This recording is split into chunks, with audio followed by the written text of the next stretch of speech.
நினைத்தால் நெஞ்சம் குறுகுதே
ஒரு பெண்ணாக வந்துவிட்டால் அச்சம், ஞானம், மனம், பயர்ப்பு என்று சொல்லக்கூடிய நான்கு குணங்கள் இருக்க வேண்டும்.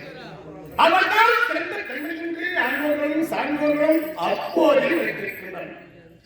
ஆனால் வந்துவிட்டால் கடமை, கண்ணியம், கட்டுப்பாடு என்று மூன்று குணங்கள் அப்படி இருக்கு.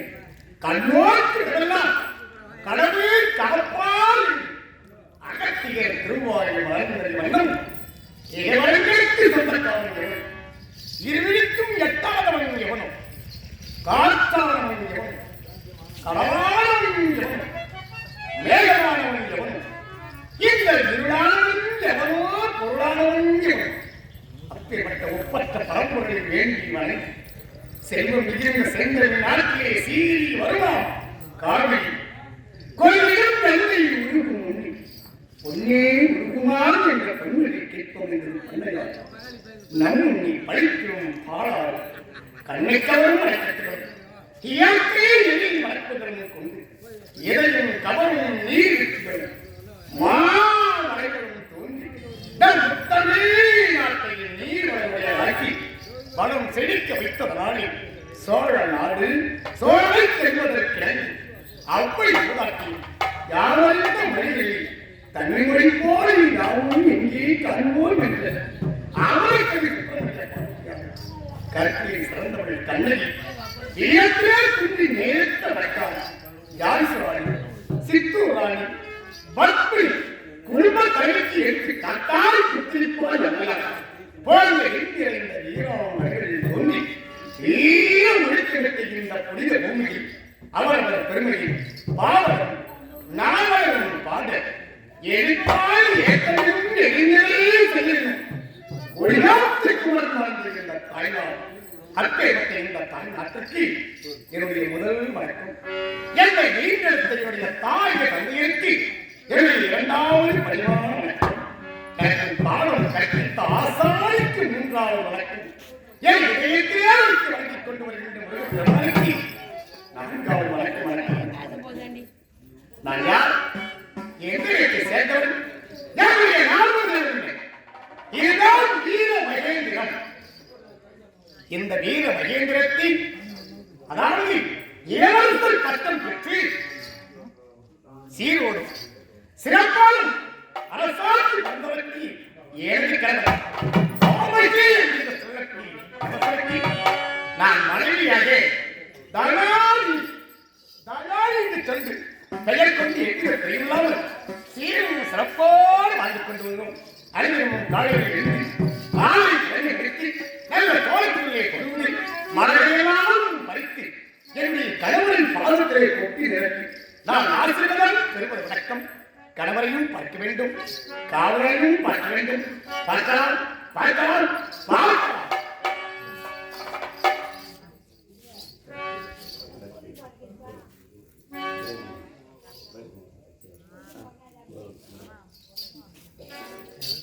இதோ தனங்களாம் தனியங்களாம் குணங்களாம் குபேர சமத்துக்கலாம். ஆனால் அனைவருக்கும் பிறருக்கு கொடுக்கிறது என்ற உயர்ந்த உள்ளம் வேண்டும். அப்படி உயர்ந்த உள்ளமும் மனமும் கொண்டேன். இதோ துரோபதி அம்மனுடைய ஆலயத்தை அச்சர்கள் சொல்லக்கூடிய முருகன் என்று சொல்லக்கூடிய நாடக கலை ரசிகர், நாடக கலை ரசிகர் முருகன் என்று சொல்லக்கூடிய ஐயாவுடன் இதோ மயில வராமக்கூடிய திண்டிவன வராமக்கூடிய வேலை கிராமம், வேலை கிராமத்தை சட்ட வீட்டிலே முருகன் நடக்காத அர்ச்சகராக வரக்கூடிய அதே முருகன் என்று சொல்லக்கூடிய ஐயாவுடன் எனக்காக 100 ரூபாய் வாரி இருக்கின்றார். வாழை வங்கியை பயன்படும் எவ்வித தொழிலாமல் வர வேண்டும். இறைவன் ஆளுநரை எவரையும் கொடுத்தாலும் அதுவரையும் நோய்கள் இல்லாமல் சர்க்கார செல்வங்களை பெற்று அந்த ரோடு நம்ம எதிரும் கைவிடாமல் அவர் பங்கிலிருந்து காப்பாற்ற வேண்டும். வருகிறேன் அந்த ரோட எல்லாரும் சேர்ந்து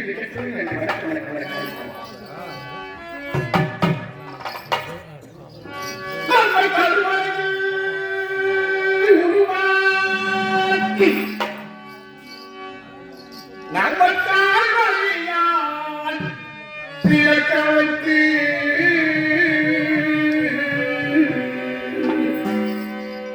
ஒரு தாய் ஒரு குழந்தையை முந்தி தவம் கிடந்து 300 சுமந்து இந்த கருவறை என்று சொல்லக்கூடிய வயிற்றிலே சுமந்து அனைத்து தாய்மார்களும் நம்மை கால் வழியால் அப்படி நம்ம கருவறையில் உருவாக்கி நம்மை கால் வழியால் பிறக்க வைத்து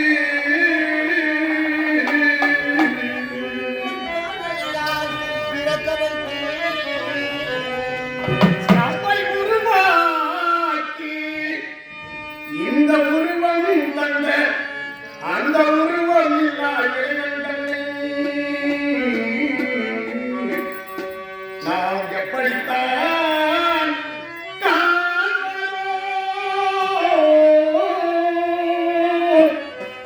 அவனை என்று கேட்பதோ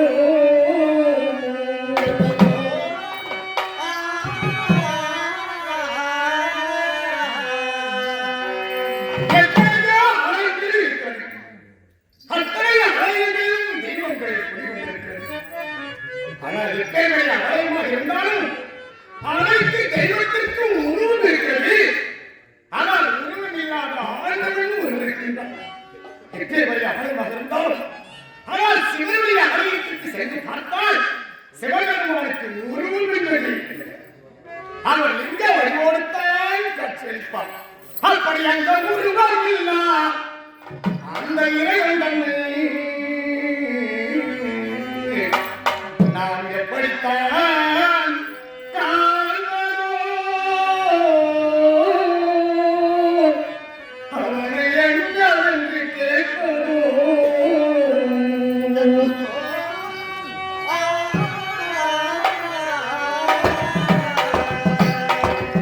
இது எதற்கு உதவாத இந்த ஜென்மம் இந்த உலகிலே நாம் இருந்தும் என்ன இறந்தும்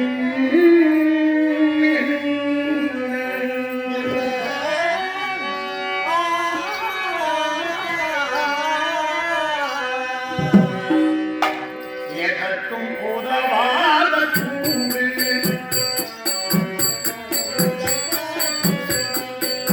இது எதற்கும் உதவாத கூறு இதற்கு எத்தனை பாடு எழுப்பியத்தை சுடுகாடு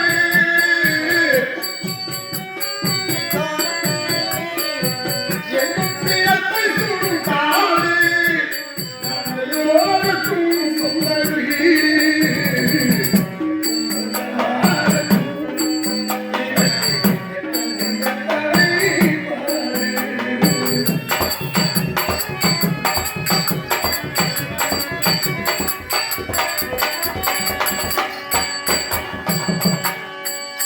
அஞ்சலி கோவை அன்னையை மறந்து அஞ்சலி கோவை அன்னையை மறந்து மண்ணிதான் வாழ்கிறோம்.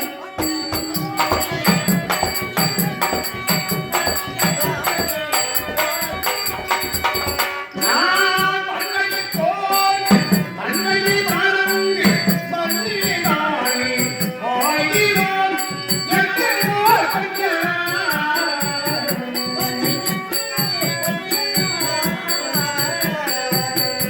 அது எல்லாமே கண்டால் இருந்து வரவழையும் மண்ணுக்கு தானே நாம் மண்ணுக்கு தானே இறங்காயும் இது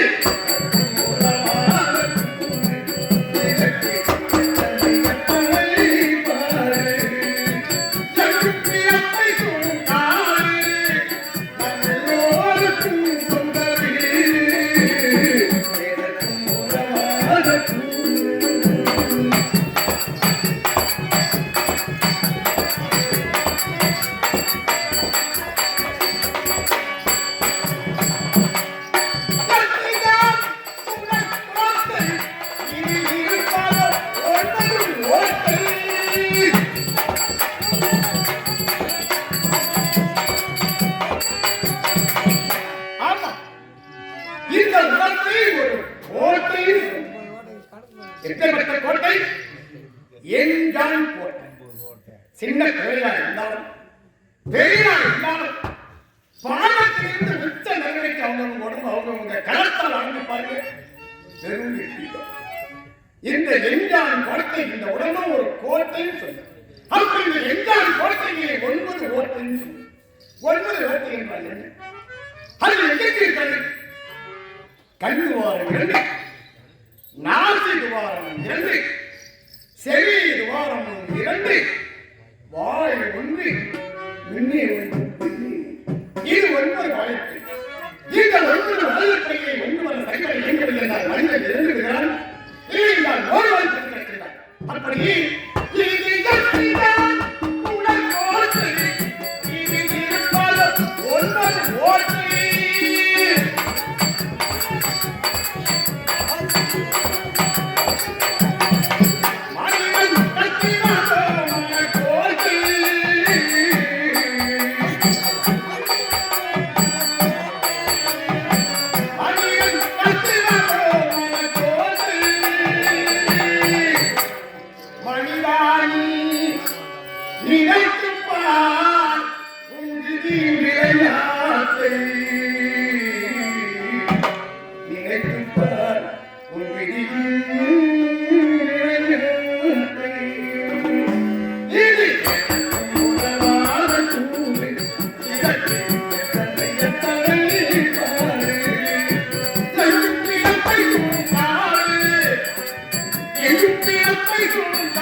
பிடித்துக் கொண்டு இளவரசி எப்பொழுது வருவார் இளவரசி எப்பொழுது வருவார் என்று வெளியே இழுத்து பார்த்துக் கொண்டிருக்கக்கூடிய அவை கவனம் எங்கத்தான் சொல்லியிருக்கலாம் என்னதான் செய்கிறார் ஏ மங்கத்து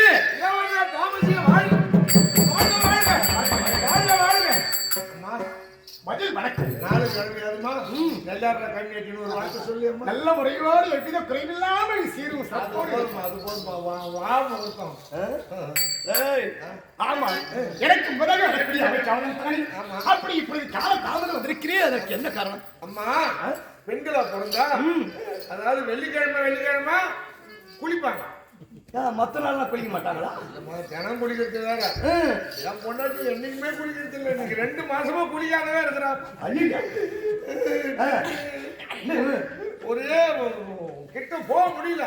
என்ன எதுக்காக கோவம் வந்து ஏண்டி அக்கம் பக்கம்லாம் குளிக்கிறாங்க, மஞ்சா பூசிக்கிறாங்க, எப்படி எல்லாம் வாழறாங்க, நீ ஏண்டி குளிக்காத கிடக்குற தண்ணி ஏட்டி சிரிக்கின்னு கூட கேட்டேன். ஐயா போய் நான் குளிக்க மாட்டேன் எவனே போய் சொல்லிக்கிறான். என்ன சொன்ன யாரு அவன் என்ன சொன்னு தெரியல. சரியா நான் குளிக்கிறேன் பொண்ணா பொண்ணுக்கா இல்ல யாருமே சரி குளிச்சா எங்க தோற்றுறதுன்னு தெரியல. ஏண்டா குளிச்சுட்டா உடம்பெல்லாம் ஈரமா இருக்கும், உடம்பெல்லாம் தோட்டுவாங்க. உடம்பெல்லாம் தோட்டுங்க முதல் எடுத்த உடனே எங்க தோற்றுறது. அதான் அதனால குளிக்காத இருக்கிறேன். தலை குளிச்சா பொம்பளைக்கு முதல்ல தலை தோட்டுவாங்க. தலையை தோட்டணும். ஆமா அப்புறம் மூஞ்சி தோட்டணும், உடம்பெல்லாம் தோட்டுவாங்க. சேவரா பூசிப்போம். ஏன் அந்த மாதிரிலாம் தோட்ட கூடாதுமா. குளிச்சுட்டு எடுத்த உடனே தலையை தோட்ட கூடாது. ஏன்னா தலையை தோட்ட கூடாது. ஏன்னா இப்பதான் எனக்கு தெரியுது. என்ன ஏறா சரி தலையை தோட்ட கூடாதுன்னு சொல்லிட்டு வேற எங்க தோட்டுவேன்? தலையை தோட்டலாம் முகத்து கடிப்போம், உடம்பு கை காலெல்லாம் படிப்பேன். குட்டி சேவரா பூசி என்னடா குடிச்சு தலையும் தோட்டக்கூடாது, மூஞ்சியும் தோட்டக்கூடாது. குளிச்ச உடனே தோட்டுற இடம் ஒரு இடம் இருக்குது. அங்கதான் முன்ன தோட்டும். எந்த இடம்? கை பாவனை சரியில்லை. என்னம்மா இப்படியே பேசணும். குளிச்சா தோட்டுற இடம் ஒரு இடத்துல அங்கதான் முன்ன தோட்டணும். இல்லைன்னா குடும்பமே குளிச்சவரா போயிடும் அந்த இடம். அப்ப நீ இவ்வளவு நாளா குளிச்சுட்டு தோற்றுறியா? ஆமாண்டா தெரியலையே. அதனால நம்ம குடும்பத்துல கஷ்டம் வருது, நஷ்டம் வருது. ஆமா அப்படின்னா எந்த இடத்த தோட்டணும் சொல்லு. குளிச்ச உடனே முதல்ல முதுவை தோட்டணும். ஏன் எதற்காக முதுவை தோட்டினாதான் நல்லது. ஏன் எதற்காக?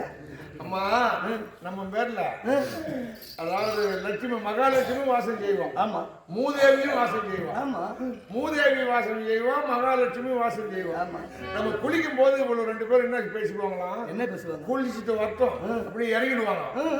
இறங்கிட்ட உடனே 2 பேரும் பேசிக்குவாங்க. மூதேவியும் ஸ்ரீதேவி.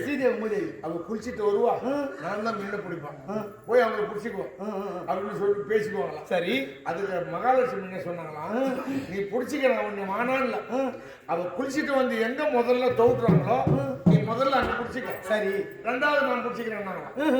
அது மாதிரி குளிச்சுட்டு முதல்ல வந்து மூஞ்சிய தோட்டுனா மூதேவி மூஞ்சில உட்காந்துருவான். ஓஹோ மூஞ்சிய பாரு, மூதேவி பிடிச்சி போய் குடும்பம் நல்லா இருக்குமான்னு எழுதுவாங்க. ஆமா குடும்பம் விளங்குமா? விளங்காத. சரி சில பேர் குளிச்சுட்டு எடுத்த உடனே தலையில தோட்டுவாங்க. தலையில தோட்டினா அந்த மூதேவி தலையில உட்காந்துக்குவாங்க. தலை போறதாங்க அது ஒரு வேலையும் செய்ய முடியாது. சரி அது கையில போய் தோட்டணும்னு வச்சுக்க, உன் கை விளங்காத போயிடும். அதனால்தான் எடுத்த உடனே முதுவை தோட்டணும்னா மூதேவி முதுகுல உட்காந்துக்குவான். சரி ரெண்டாவது முகம் தோட்டணும்னா மகாலட்சுமி வந்து முகத்துல உட்காந்துக்குவான். லட்சுமி கடாட்சமா இருக்கணும்னு சொல்லுவாங்க. இது தெரியாத மனால குளிக்காத கண்டா இதுதான் கன்னியால் ஆச்சா போய் ஆத்துல போய் குளிச்சுட்டு வாடின்னு விபரம் சொல்லி அனுப்பிட்டு வரேன். அதுக்காக தான் நேரம் ஆகி போச்சு. சரி ஆனா நீ இந்த சொன்ன கதை ஒரு அறிவுபூர்வமான கதை சொல்லியிருக்கேன். ஆமா உண்மைதான். இதுவரையிலும் தெரியாதவர்களுக்கு தெரிய வச்சிருக்கேன். இனி கொண்டு காலையில அவங்கவுங்க குளிக்கிறாங்கன்னா அன்னைக்கு முதுவை தோட்டிட்டு அப்புறம் மற்றதெல்லாம் தோட்டுட்டோம். அன்னைக்கு என்னமா நடக்குதுன்னு பார்த்து அடுத்த வருஷம் வரும்போது சரி. அதனால அவர் தான் உன்னை பார்க்க வந்தாரு. அப்படியா? ஐயா வராங்க.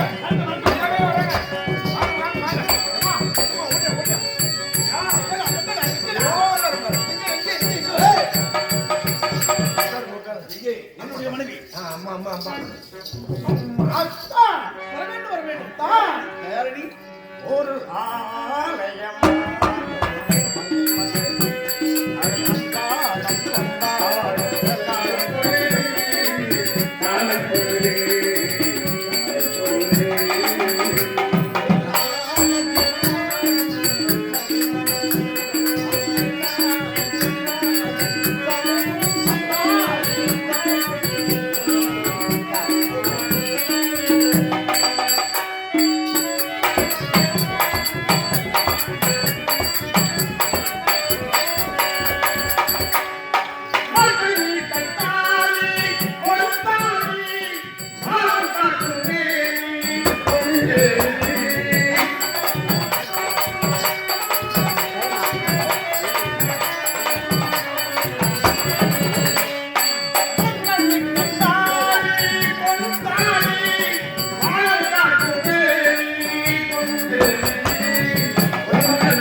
என்னை மனதார வாழ்த்துங்க தயாரிணி அத்தா.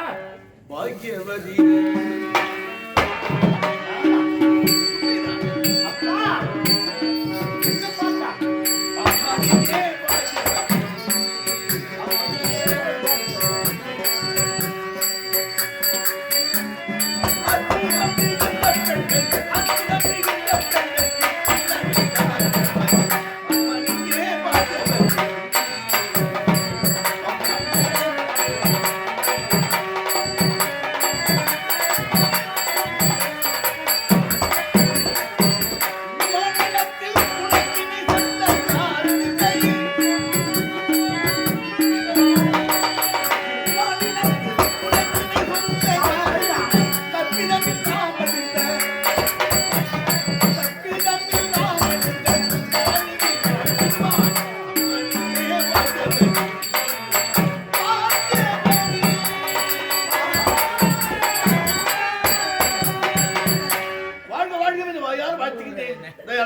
அப்படியே அடக்கு வத்தான், அப்படியே அடக்கு அத்தா. அனைத்தினமும் கணவரை பார்த்து பாத பூஜை செய்வது, கணவனுடைய பாதத்தை வணங்கிவிட்டு அதன் பிறகு அழைத்து வளைவையும் செய்து முடிப்பது மனைவிய கடமை. உண்மைதான். அப்படி இருக்கு. ஆனால் இன்று ஏதோ உங்களுக்கு ஒரு வார்த்தை பேசலாம் என்று ஒரு அழைத்தேன். அப்படியா? உண்மைதான். பார்ப்பதற்கு வைத்தேன். ஆனால் அங்கே அவை காரணமோ உன்னை பார்ப்பதாக ஒரு கேட்கின்றார் அப்படின்னு வைத்தார். ஒரு வாட்டி வந்தேன்.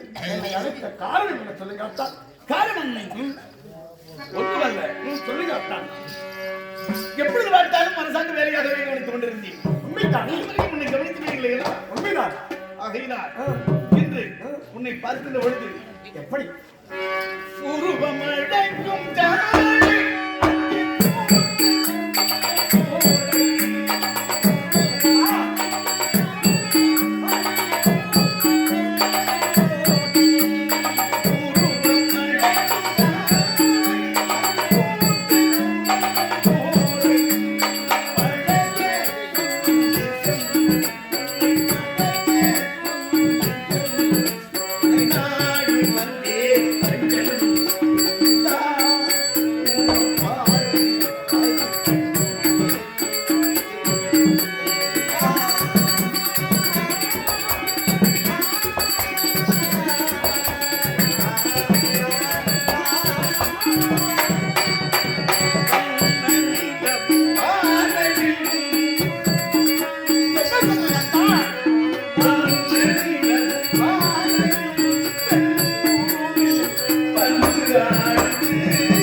போய்விடும் போல் தெரியும். அக்கா, உன்னுடன் இருக்கும் வரையில் இந்த உலகம் எப்படி போகிறதே என்று தெரியாமலே திகழ்த்துக் கொண்டிருக்கின்றேன். அப்படியா? அப்படி இருக்கேன். என்னை அழைத்த காரணம் என்னவென்று உன் மனதில் ஏதோ நினைத்திருக்கிறது தெரிகிறது. உன் மனதிலே எதைத்தான் வைத்திருக்கின்றேன் அதை சொல்ல உனக்கு மனம் வரவில்லையா? ஏதோ உதட்டிலே இருக்கும் வார்த்தை வெளியே வரவில்லையே. தயாரி அக்கா, சென்று வாரே நன்றி.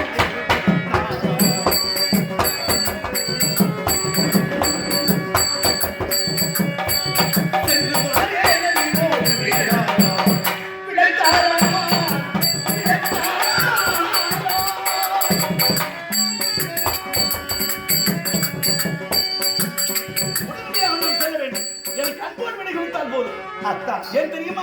இப்பதான் வந்தீர்கள். ஆமா. ஆனால் வந்தவுடனே சற்று உல்லாசமான காரணம் ஆசைப்பட்டீர்கள். உடனே நான் சென்று வருகிறேன் என்று உரைக்கின்றேன். தான் எங்கு செல்கிறேன்?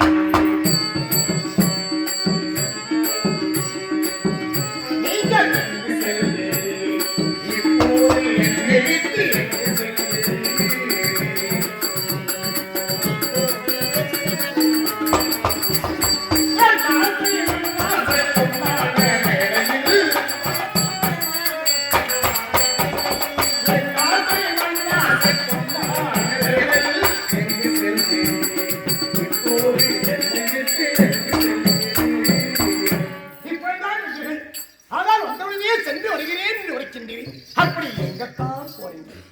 தயாரணி, உனக்கு தெரியாது ஒன்றுமல்ல. என்ன? இந்த நாடும் ஒரு கண்டுதான். உண்மைதானே? நீயும் எனக்கு ஒரு கண்டு. உண்மைதானே? அப்படி இருக்கின்ற பொழுது நாட்டு மக்களுக்கு ஒரு குறை என்றால் இந்த குற்றமனை சேர்ந்ததல்லவா? உண்மைதானே? அப்படி இருக்கின்ற பொழுது என் நாட்டு மக்கள் எல்லோரும் என்னிடத்தில் வந்து முறையிட்டார்கள். என்னவென்று? என் தந்தை இறந்த பிறகு இந்த நாட்டுக்கு இன்னும் முடிசூடா மன்னனாக கேட்டு கொண்டிருக்கிறேன். உண்மைதானே? ஆனால் நீ மன்னனாக இருந்தாலும் நாட்டு மக்களை கவனிக்கவே இல்லையே. கானகத்திலே இருக்கின்ற மிருகங்கள் எல்லாம் நம் இடுகின்ற பயிர்களை எல்லாம் வந்து அழித்து விட்டு போகிறது மகாராஜா என்று என்னிடத்தில் வந்து முறையிட்டார்கள். அறிவித்தார்களா? ஆமா. அதனாலே அவர்களை காப்பது என்னுடைய கடமை அல்லவா? உண்மைதான். காரணம் செல்ல வேண்டும், வேட்டையாட வேண்டும் என்பதற்காக தன்னிடத்தில் நான் கேட்கிறேன். வேற என்ன? போருக்கா போகிறேன். அர்த்தம். நீங்கள் உரைத்ததே ஒரு முறை இருந்தாலும் ஆனால் என் உள்ளதே நடுத்து இருக்கிறது. ஒரே நடுக்கமாக இருக்கிறது. ஏன் ஒரு மனதிலே பரவாயில்லை. போருக்கு சென்றாலும் வேட்டைக்கு சென்றாலும் கொடிய விலங்குகளெல்லாம் வந்து குதித்துக் கொண்டிருக்கிறது. அந்த கொடிய விலங்குகளாலும் உன் உயிருக்கு ஏதாவது ஆபத்து வந்துவிடுமோ என்று அத்தான் அங்கு சென்றான், அங்கு போனான்,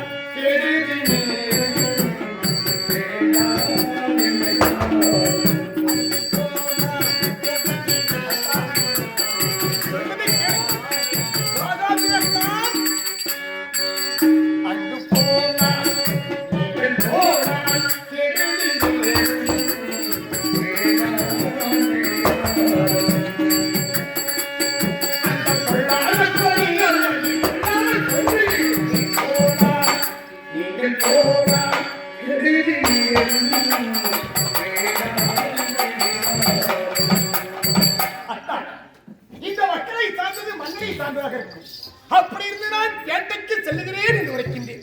அந்த வேட்டைக்கு செல்லும் பெருவாய்களை கொடிய விலங்குகளால் உனக்கு உயிருக்கு ஆபத்து வந்துவிடுமோ என்று என் மனதிலே ஒரே சஞ்சலவு நடுக்கம் குழுந்து இருக்கிறதான் இருக்கிறது.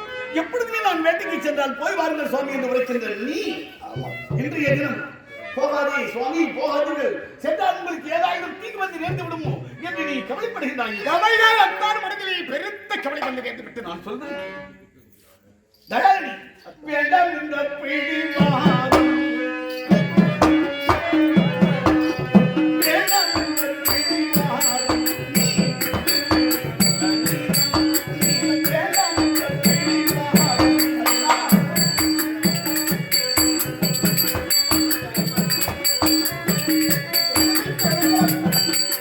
தடுப்பறிதான்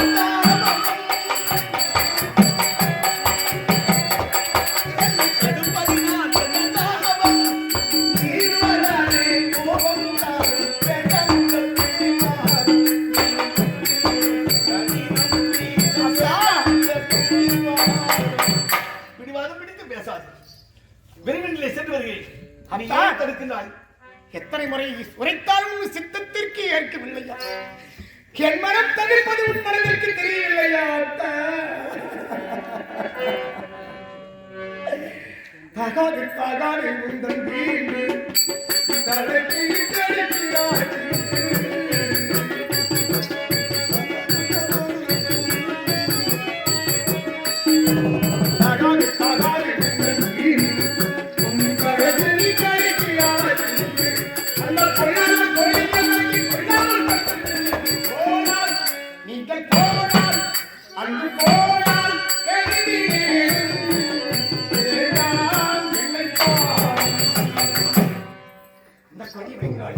உன் உயிருக்கு ஆபத்து வந்து ஏற்பட்டு விட்டார். இந்த பூவிழந்து பொட்டெழுந்து பூசுகின்ற மஞ்சளிலிருந்து தன் சுமங்கலியாக இருக்கக்கூடிய இவருடைய மனைவி நான் அவங்கை கோலத்தோடு வாழ வேண்டுமா? அப்படி நீ வருவதை இருந்து விட்டார். இந்த திறத்திலே போகும்பொழுது அது வருகிறாள் முண்டிச்சு, அதோ வருகிறாள் முண்டிச்சு, பூவிழந்து பொட்டெழுந்து அதோ வருகிறாளே முண்டிச்சு என்று என்னை நாட்டு மக்கள் எல்லாம் கை கொட்டி நடைபாடுவதான் போகிறார்கள். நான் என்ன தனியாக போகிறேன், நமது படை வீரர்களோடு நான் செல்கிறேன். ஆகையினால் நீ யாதற்கும் அஞ்ச வேண்டாம், புரிகிறதா? அத்தா, நீங்கள் எத்தனை முறை எடுத்துரைத்த பொழுதிலும் மனதிலே பெருத்த கவலையாக இருக்கிறது. ஏன் கவலை எப்பொழுது தீருமோ அத்தா?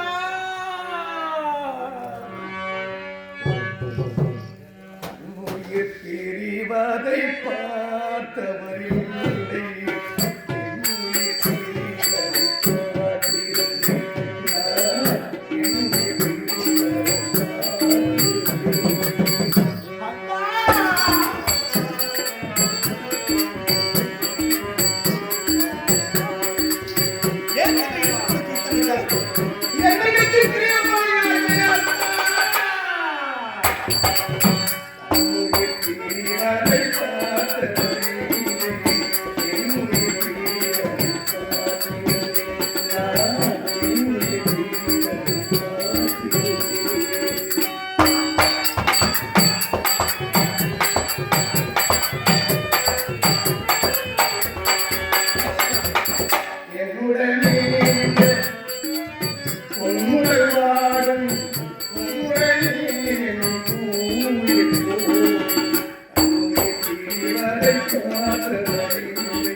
நீ எதற்காக கவலைப்படுகிறாய்?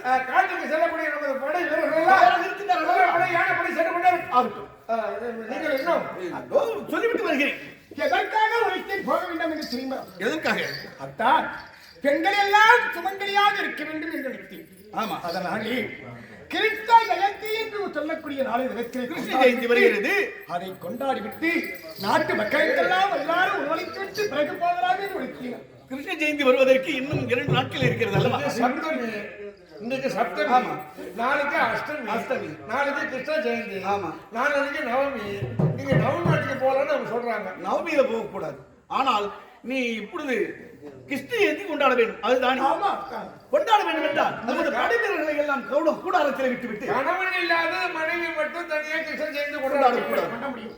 நீங்கள் அவர்களே இருக்க வேண்டும் அல்லவா? கண்டிப்பாக கூடாரத்திலே அனைத்து வீரர்களும் தங்க சொல்லிவிட்டு நான் தனியாக வருகிறேன். வந்து கிருஷ்ண ஜெயந்தியை கொண்டாடிவிட்டு பிறகு மறுபடியும் காட்டுக்கு செல்லலாம். புரிகிறதா? மக்கள் முக்கியம். கிருஷ்ண ஜெயந்திக்கு வேண்டிய ஏற்பாடுலாம் நானே பண்றேன். செய்து வைத்து விடுங்கள். ஆமா. நான் சென்று வரட்டுமா? உங்க அப்பா வராங்க.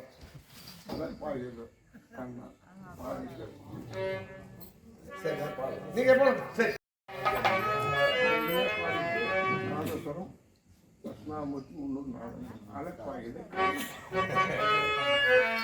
இதே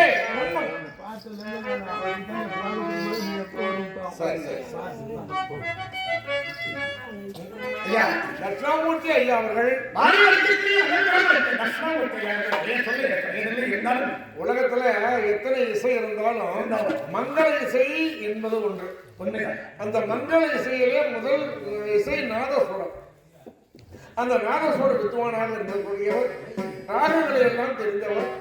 அதாவது சாமி தூக்கும் போது ஒரு ராகம் பாடுவார், மல்லாடினார்னு ஒன்று பாடுவார். அப்பதான் சாமி புறப்பாடு. அது போல நாதஸ்வர கலைஞர் தட்சிணாமூர்த்தி அவர்கள் அலைப்பாயுடைய கண்ணா என்ற பாடலை கேட்டிருக்கிறார். அம்மா, நீங்க அந்த கண்ணனுடைய பாடலை பாடுங்க. நாளைக்கு கிருஷ்ண ஜெயந்தி கொண்டாடணும். அதுக்கு வேண்டிய பொருளெல்லாம் நம்ம போய் தேடணும். நான் நேரம் இப்பவே போய் நான் சும்மா இருக்க மாட்டேன். அப்புறம் பொருள்லாம் வேணும் இல்லையா? சீக்கிரம் சீக்கிரம் கொண்டு வா. போய் முதல்ல மாவுல பிறந்து என்ன மாவுல மாவுல பிறந்து பச்சி போடுறான். ஏமா மாவெல்லாம் பிறண்ட மாயிலை பிறண்டு சொல்லி மாவுல பிறண்டுன்ற மாவுல பிறண்டுன்னு சொல்றது. இதுக்கு 300ன்னு பேரு. ஆமா, யாரையும் கேட்டு பாரு, என்ன மின்மா போறோம். ஆமா, அந்த மாதிரி மாவுல பிறண்டு சீக்கிரம் சீக்கிரம் வாங்க வாங்க. ஐயா, நீ சொன்ன பாடலு 2 அடி தான் தெரியும். ஏழாவது சூழல் எடுத்துக்கிறேன். வேற கண்ணு பட்டியலாம் பாடுறேன். இருந்தாலும் உன்னுடைய ஆசைக்காக அழைப்பாயுதை கண்ணா என் மனம்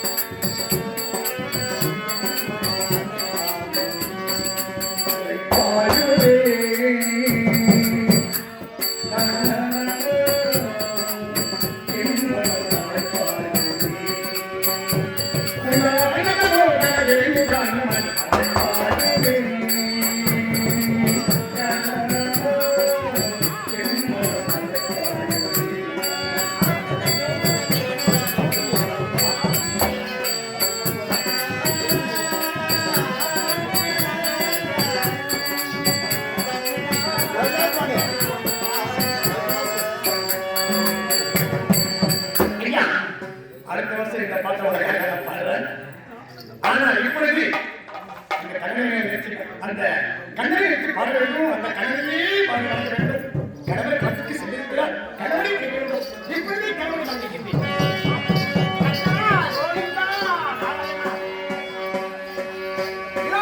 தாமசி வாழ்க. அண்ணன் ஒரு பக்கம் நாட்டில் அக்கிரமத்தை பண்ணாலும் தந்தையார் இருந்த பிறகு நாட்டு மக்களுக்காக காட்டுக்கு வேட்டைக்கு போயிருக்கிறாங்க. அதனால அவரு 100 ஆண்டு காலம் வாழணும் பகவானை வேண்டி. இளவரசர் தாமசி வாழ்க. இளவரசர் தாமசி அந்த மஞ்சள் தத்தல், அந்த மஞ்சள் தத்தல், அந்த மஞ்சள் தத்தல்.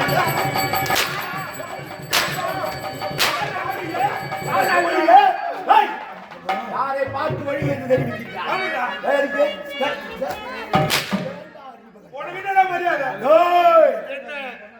அடித்து ஏய், என்னை கொன்றாலும் ஏய், உன்னை என் வாயால வாழ்கன்னு சொல்ல மாட்டேன்டா. படுப்பாவி. என்ன வாழ்க நீ சொல்லணும். ஊர்த்தாலியாத்து பையன், யாரா ஊத்தா? குடும்பத்தை கழிச்ச பையன், யாரா? அந்த வஞ்சகன் தந்தை. வாழ்க சொல்லணும். ஒழிக. ஒழிக. ஏய், படுப்பாவி. என்ன பார்த்தா ஒழிகன்னு சொல்ற? நீயும் அக்கிரமத்தை செய்கிறாய். ஏய், உங்க தம்பி நாட்டு மக்களை குறைத்திருக்க காட்டுக்கு வேட்டைக்கு போயிருக்கிறார். ஓ, நாட்டு மக்கள் குறையை தீர்ப்பதற்காக காட்டுக்கு வேட்டைக்கு போகிறாரா? அதான். டேய், அதனால் நாட்டு மக்கள் எல்லோரும் சேர்ந்து இந்த வஜ்ரதத்தன் ஒழிக ஒழிக என்று தெரிவிக்கின்றார். டேய், நான் வந்ததை வெட்புறையை பூட்டி ரகத்திலே வந்தேன். அப்படின்னா உன்னை மக்கள் எல்லாம் ஒழிகன்னு சொல்றதுக்கு காரணம் நான் என் தந்தை செய்தது. அதனால இப்ப உன் தந்தைய கொல்ல போறேன்டா. என்னது? புண்டா, உங்க அப்பாவியா? கொல்ல போகிறேன். எத்த புள்ள தந்தைய கொல்ல போறேன்னு அடப்படுவாய். உங்க அப்பா மிகவும் கொடுத்து வைத்தவரையா. யாரு? எப்படியும் உன் கையால சேர்த்தா நரகம் தான் கிடைக்குன்னு சில தினங்களுக்கு முன்னால் உங்க தந்தையா மாரடைப்பால் உங்க அப்பா செத்துட்டாரு. எங்க அப்பா செத்துட்டாரா? எங்க அப்பா செத்துட்டாரா?